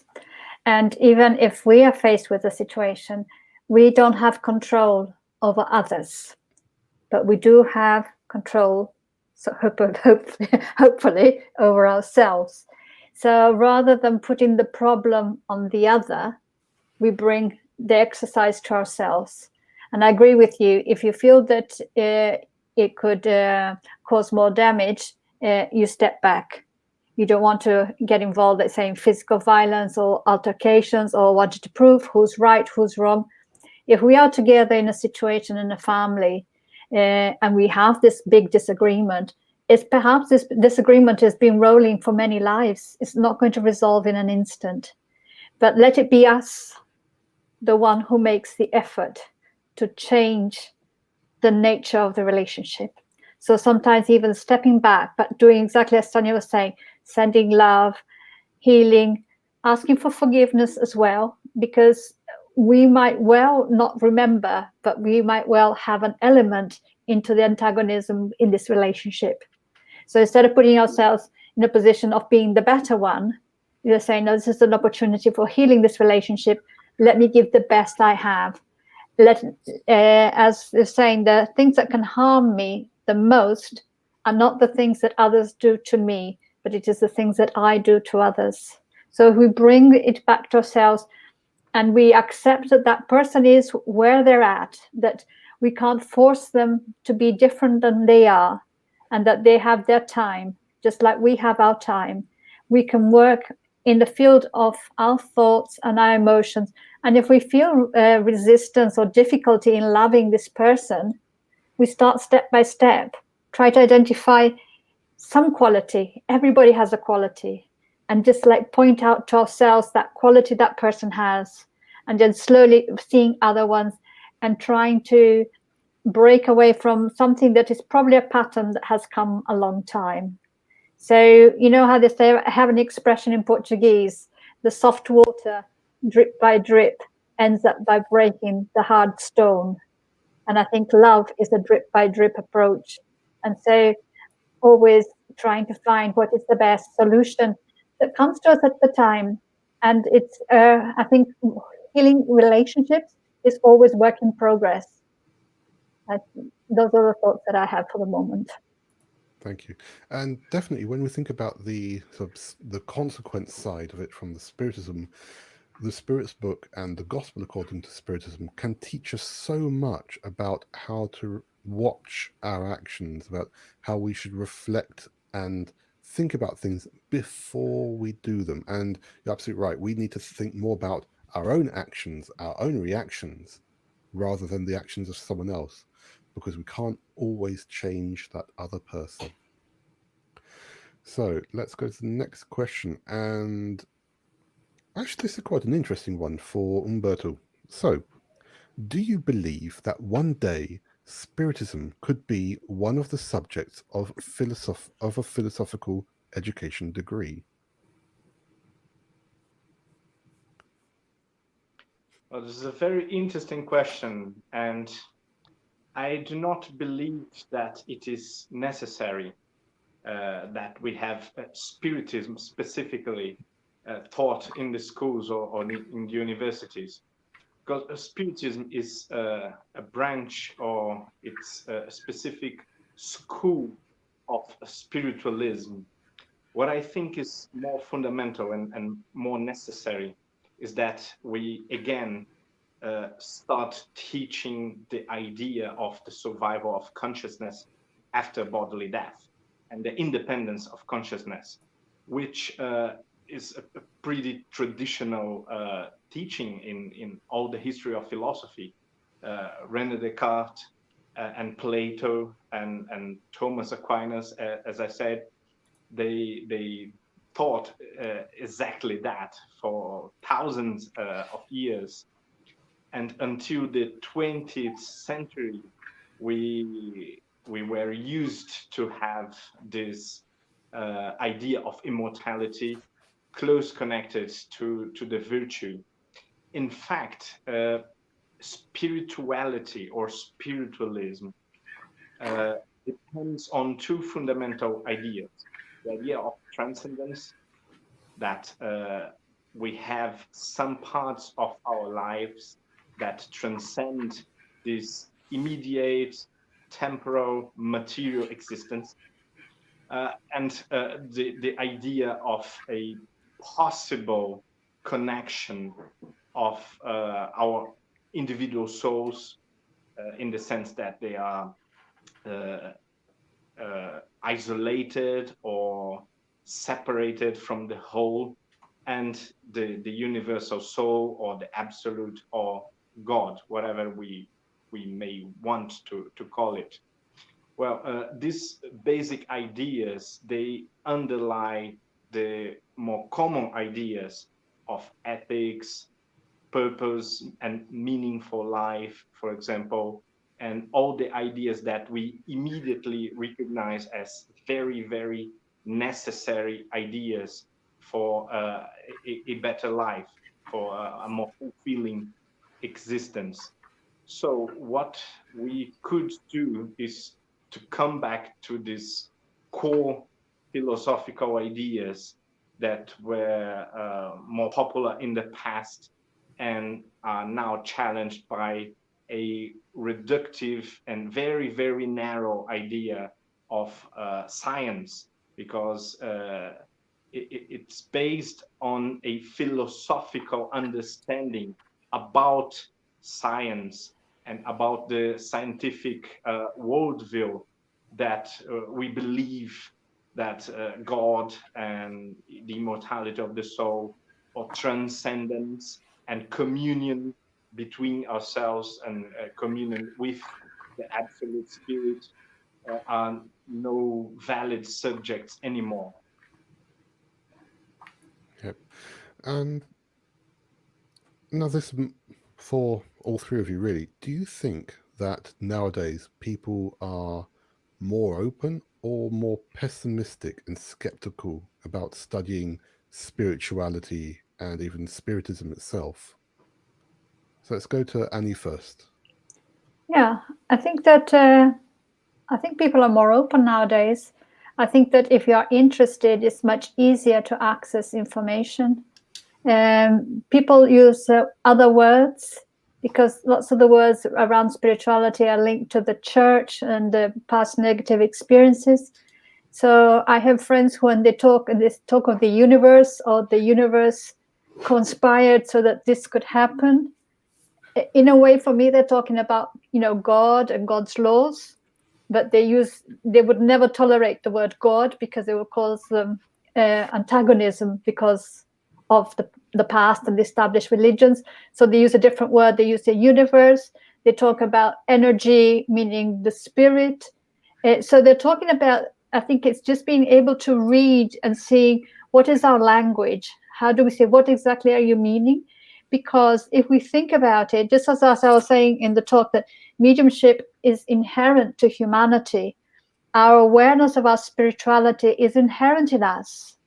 So if it's been kind of blocked from our discussions in some way, we think that, that will come forth one point, and we'll have to, people will use the words that are available to them. And I think that there is perhaps going forward a need even for the development of new language in which we can communicate things better and detach from all this past, what do I call it, negativity that's attached to certain words, of the way they've developed, and just creating a new way of communicating. I do think that human beings, with some exceptions, of course, always, do have a need for transcendence, do have a need for searching the spiritual. We've lived a very sort of materialistic life in the last 50 years or so after the war and whatever here in Europe. And you feel people do have a thirst for some way of expressing their spirituality, their transcendence. And I think there is a search going on in society, questioning. So you've thrown out the churches, what are you going to put in place? And people are trying to find their own ways of expressing it. So I think it's an interesting way to see how things are going to develop, but we can't deny who we are. We are spirit temporarily in a body, and that does come forth at some point in our lives. Yeah. Tanya, your thoughts about that? I'd very much agree with Anna. I think that I think people are open, but I think, like Anna, that it's the language we use is very important.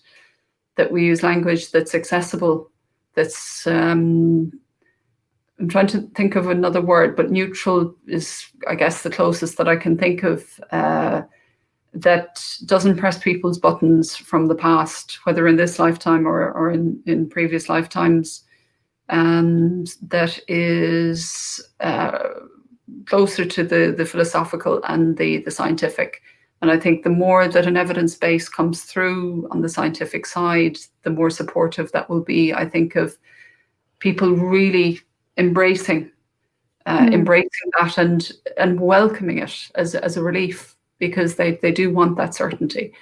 But there has been an element of baby in bathwater in some, certainly I think in some countries, that they maybe have lost trust in the established institutions, but there is a longing for that connection and that certainty and that comfort that spiritual knowledge can bring, and a spiritual connection can bring, I think. Yeah, that's great. And Humberto, do you have any thoughts about that as well? I totally agree with both. I think language or terminology may be very tricky and maybe a big part of the equation, but also there are some concepts that are very misleading in regarding this subject. For example, Harvard mathematician Tyler Vanderweel, who works in the School of Medicine, has been working with statistics about church attendance and similar subjects. And we know from him that the best scientific research shows that church attendance or temple attendance weekly is a very common phenomena in our days, and it's not diminishing in recent years or in recent decades. On the contrary, in many places, people are more interested in even in formal and traditional religious experience, so that part of our understanding and part of our view about the subject is a bit misoriented or something of the sort. In general, I would say that people recognize, as I spoke in the talk about the motivational speeches, people are very eager to embrace positive or spiritual discourse in disguise when it's only practical, only for practical purposes. If you can cut off the idea of God or soul and speaking about transcendence or resilience or virtue or eternity or the mastery of the soul over the body, people are very happy to accept these ideas, and even desperate to accept these ideas, maybe now more than in the past.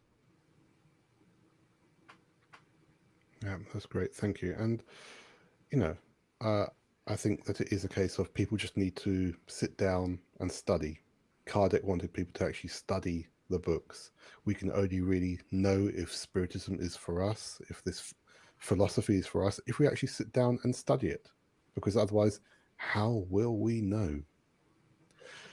And just to complement that there's also a growing body of audiovisual material as well, that it can be accessed through multimedia, not just through the written word, but in a variety of ways as well. Oh, like this event right now, like SPIRITISMx 2020. so absolutely. And there's so much good material out there, especially in English now. And actually that takes us on to the next question, which is actually for Annie, but really I think any of us could answer this. So how do you see the progress of Spiritism outside of Brazil? So is the question, how do you see the progress of Spiritism outside of Brazil? Yeah. Or is it moving out of Brazil to the rest of the world? I wonder if that question has two sides of it. I would just for all our listeners who might or might not sort of have a wider knowledge of the history of Spiritism, I'll just kind of remind ourselves that originally Spiritist body of knowledge was collated and put together and published in the books in France in the 19th century by Allan Kardec, a French educator who dedicated the last years of his life to studying mediumship and communication from spirits, and was able to very wisely collate all the information that came to him from around the world. So the mediums that wrote received messages. They were not just in France, they were all around the world. And they sent the messages, as it was in those days, by post. And he received them and collated them and compared what the spirits were saying from one place to another. So all that body of work was done in France in the 19th century. Now, that we think that the spirits suggest to us also when they talk about the history of Spiritism, that was, let's say, the place where the higher knowledge was held in Western world at that time. If you wanted to study something at the higher level, you went to France. That was where all the international students would go in those days. As we know, things developed in France, but then because perhaps just cutting a long story short, a couple of world wars devastated Europe. And in the meantime, the Brazilian students who had been in Paris, the Brazilian intellectuals who had been to France, took back the information, the knowledge that was in the books, the excitement about this new philosophy, took it back to Brazil. They were all fluent in French, because it would be like if you speak English nowadays, if you wanted to study abroad, in those days you had to speak French. They had the knowledge of French. They translated the books into Portuguese. And in Brazil, the Spiritist philosophy found fertile land in which it flourished. And it flourished for many different reasons that people can analyze. So during these years, while, let's say, the rest of the world was recovering from World War and things like that, the Spiritist philosophy was developing in Brazil in a quiet sort of hidden corner of the world in South America. And now we see that there is a movement, and I can say, look, for almost 30 years, I lived in Brazil before coming to the UK. In almost 30 years that I've been in the UK, there's been a big change in the scenario. When I first arrived here, there was just one Spiritist group run by Janet Duncan, who had also come across Spiritism in Brazil. The books from Chico Xavier and others were not available in English. Even Heaven and Hell was out of print, and the Genesis. There was a lack of resources regarding Spiritism, I can only say in the UK, because that's where I came. 30 years later, it's a very different landscape, very different. And not only different from the point of view that the books are now more readily available, because you can get them as ebooks, but also because there's been this media transformation in those 30 years that has completely changed the way we can have access to information. Before it was complicated, now it's immediate. You can go on the internet, you can find everything that you need if you look for it in the right places. So we see that there is like a blossoming of availability of information everywhere. It's just like, I feel it's almost like a tsunami coming. And the spirits in the spirits book, they say something that is quite interesting. They say progress is inevitable. So whether if suddenly, like in the days in Barcelona, I can't remember what it's called in English, when in the days of the beginning of Spiritism, the Catholic Church, the last acts of the Inquisition in Spain was to burn the spirits book, because it was a dangerous book, according to the Inquisition. But you can burn all the books of the world, and you can kill all the writers of the world, but the knowledge still comes from the spiritual world. It's still impressing us, and it will come again. You can't stop progress, and you can't stop the advancement of our knowledge and our development. So I think, yes, we live in times where things are moving very fast. Things are developing very fast. And I think that nobody, as much as some people might want to try and control the development of spiritism around the world, is just going to completely escape the hands of anybody who wants to have control, because it's part of progress and people want it, and it's going to be available for everybody. And I feel it's quite exciting times to be living in, actually, to be able to have so much information available, and to be able to connect with so many people around the world who think similarly, so you don't feel alone and isolated like you might have felt in the past.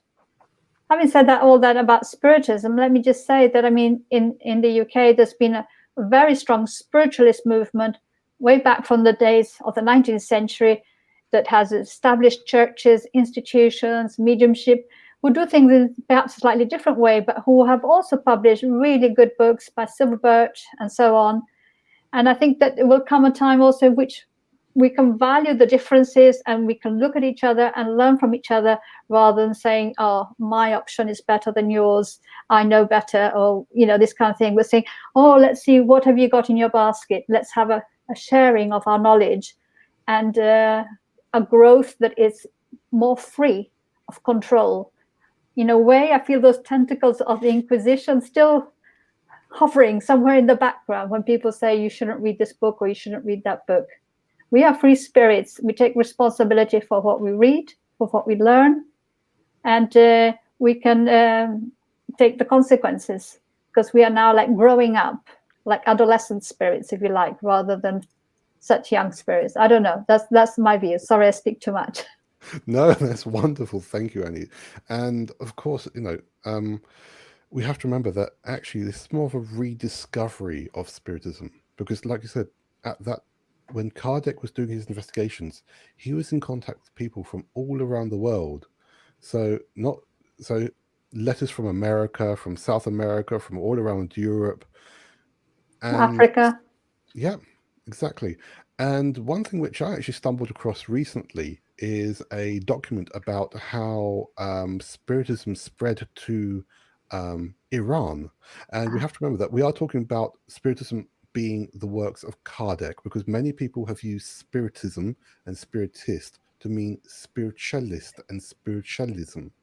But this is a very, very interesting document which I found about, saying about how they simply, because scholars from Iran went to France to study, and they studied around the time of Kardec and took Spiritism back with them.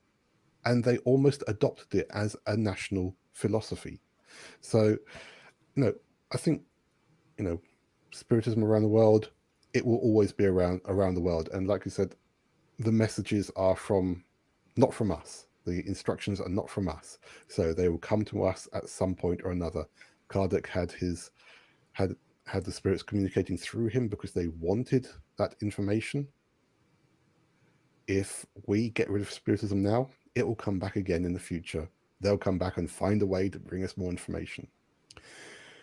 Well, unfortunately, we have come up to the very end of this. So I'd like to thank you all again, Humberto, Annie, and Tanya, for your talks, for being here with the Q&A. So I'm going to put you backstage once again, and I'll come back to you in just a moment. But thank you once again. And ladies and gentlemen who are watching us right now on Facebook and YouTube, thank you for being with us.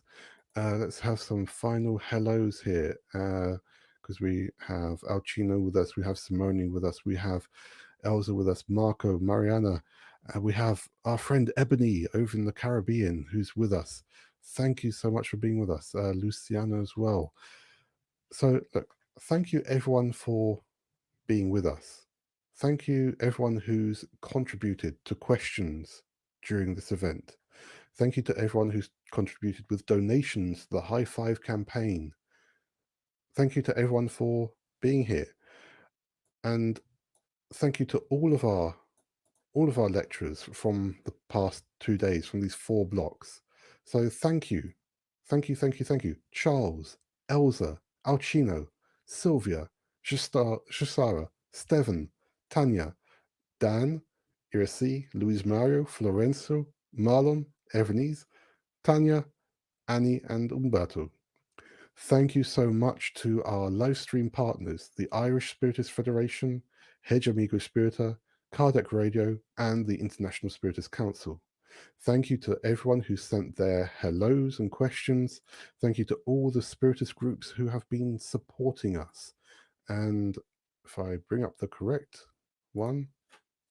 Oh, sorry, I absolutely forgot. We almost didn't give away our fourth prize. So as another thank you, let's choose the name again. So look, here's the hat. I'm going to choose a name from the hat. Please send a hooray or a gagne if it's you. So the name is Anton Pia. Anton Pia. There may be the delay in wherever you're watching, but hopefully Anton Pia, if you're watching with us. Otherwise, we'll choose another name off the transmission and we'll contact that person. But if you're with us, that's great.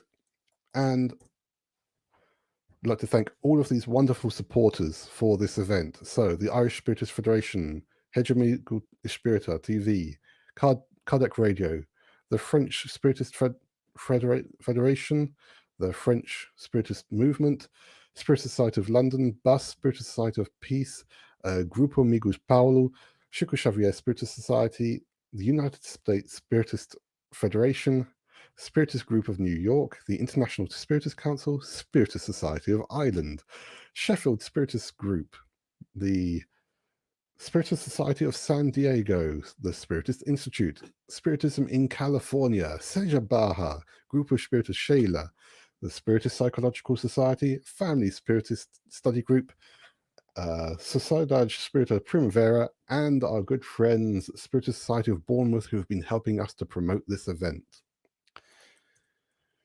And finally, I need to say a huge, huge, huge, great big thank you to 2 important people who have been working backstage. So a big thank you to Val, a big thank you to Anna Paola, who have been helping so much for this event, not just the past 2 days, but for quite a while now. We've been planning this actually since last year, with lots and lots of very hard, sometimes difficult work in the past couple of weeks. So thank you so much, both of you, for all the effort. They are the other directors of Kardec Group along with me, and without their effort and their hard work, this event would not be what it is. So thank you so much. And again, thank you everyone who's been watching, for your likes, for your subscribes. Thank you to everyone who's liked us on Facebook, and you can carry on liking us, following us on Facebook and Instagram, on YouTube. And sorry, I'm just being told another message. No, I'm being told that I need to choose another name from the hat. Okay, so let's choose yet another name from the hat. Okay, So hopefully this person will be here. Ah, Mr. Jérôme Dronkers. Jérôme Dronkers, I hope you're watching. If you're watching, please send a hooray in the chat.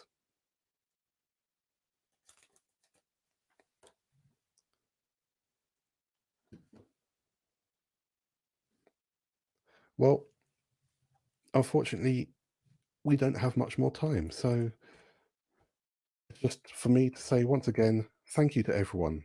Please contact us. Let us know what you thought of this event. Thank you all for everyone who's been supporting us. And we hope that you keep safe, keep well, and we look forward to seeing you all again at some point soon. Bye for now.